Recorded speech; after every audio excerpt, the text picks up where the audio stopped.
Teresa Ralo është duke më parë, unë jam duke markuar në fjallën këtu. Momentin që ai më shikon mua, në mënyrë që të markoj veprimin me fjalë, që është fjala këtu. Do ta shpërblej më një herë pas kësaj. Dhe duke përsëritur këtë shpesh herë, momentin që ai nuk është duke parë të unë këtu. Momentin që nuk është duke parë të unë këtu. Bravo, dhe ka përmendje diku tjetër. Bravo këtu. Unë mund ta përdor fjalën këtu sepse ai tashmë e di lidhje me tis fjalës këtu dhe ushqimit. Alo këtu. Bravo.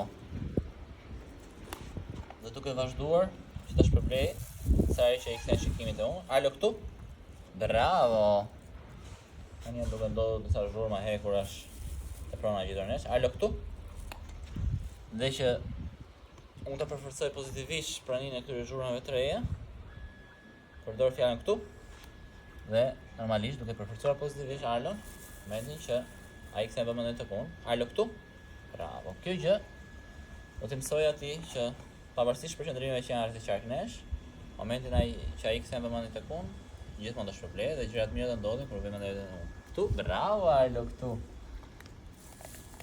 Kështu që unë bëhem jo vetëm një makineri shpërblimi, po bëhem edhe diçka pozitive këtu. Bravo, diçka pozitive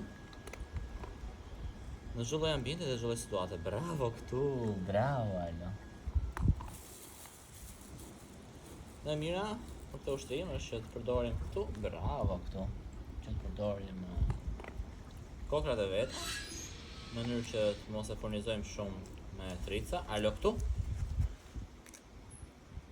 Jo, alo. Bravo këtu. Në mënyrë që mos e furnizojmë shumë me trica, që mund të mos furnizojmë traktin gastrointestinal me gjëra të ndryshme, sepse mund të fillojë diare, mund të fillojë dhimbje barku. Bravo këtu. Bravo këtu. Bravo. Alo, këtu. Nëse unë i flas një herë, në le pak kohë. Alo këtu. Bravo. Nëse ai nuk kthehet, këtu. Bravo. Nëse ai nuk kthehet, mund të përdor nuhatjen duke kaluar ushqimin përpara. E afroj ushqimit e vetë, ai shikon tek unë. Bravo këtu. Dhe pastaj jap. Alo? Këtu? Bravo këtu. Nëse shpërndrimi është më i madh se ç'duhet dhe ne nuk e përballojmë dot, mund ta marrim qenë në lëvizje. Hajde. Bravo. Bravo. Dhe provojmë një distancë tjetër. E ulim qenë me këtë mënyrë. Bravo.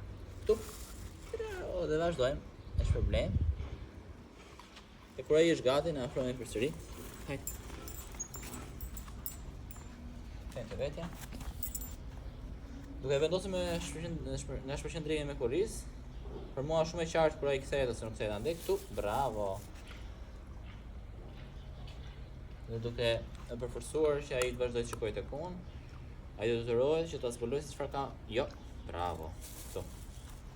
Ai do ta zbulojë se çfarë ka nga krau pas tij, vetëm duke përdorur nuhatjen, ashtu siç natyralisht që do ta bëjnë.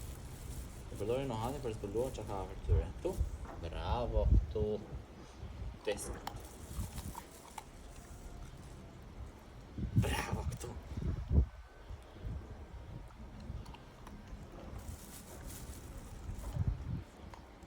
Alo këtu. Bravo.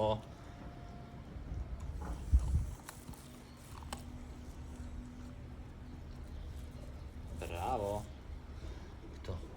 Kur ai thjesht ngresh shikimin tek unë, unë e shpëlej me një kokër, por kur është duke parë diçka tjetër dhe unë e thras dhe ai kthet shikimin tek unë, në është probleme më shumë kokra. Alo këtu. Bravo këtu. Në mënyrë që ai ta kuptoj se sa e rëndësishme është për mua dhe sa unë do ta shpërblej atë kur heq vëmendjen nga diçka tjetër dhe kthen te unë. Bravo. Bravo këtu. Duke përsëritur këtë në skenare ndryshme, shpesh herë gjatë ditës, ti bësh gjëra më interesante për qenin dhe qeni kupton që se sa pozitive është prania jote në këtë situatë. Bravo. Dhe kur ai shtrihet, tregon mua që është shumë i qetë, dhe ky është momenti që mund të jap një grush në kokra. Bravo. Sepse kur qenë zgjedhin vetë të shtrihen, nuk i shtrihen në komand. na tregojnë që janë shumë të qetë. Se normalisht nëse ai do kishte frikë nga situata këtu, çfarë do bënte? Do të çojë dhe do lëvizte që të ishte më vigjilent. Por duke qenë se ai ndihet shumë rehat, zgjedh të shtrihet. Bravo këtu, domosdoshmë vazhdoi shpërblim me shumë kokra. Që ai ta kuptoi sa rëndësishme është për mua që ai të ndihet i qetë në këtë situatë. Dhe unë nuk po mundohem të punoj me të që të jetë i qetë në këtë situatë, po mundohem që ai ta kuptoj që mund të jetë i qetë gjithmonë kur është pranë meje. Alo këtu? Bravo këtu. Kështu që nuk është të bëhet shpërblimi, ushtrimi një mënyrë për atë për të qenë i qetë, po thjesht prania ime afër Arlos, duke bërë këto praktika, është diçka që i ofron qetësi atij. Bravo. Bravo.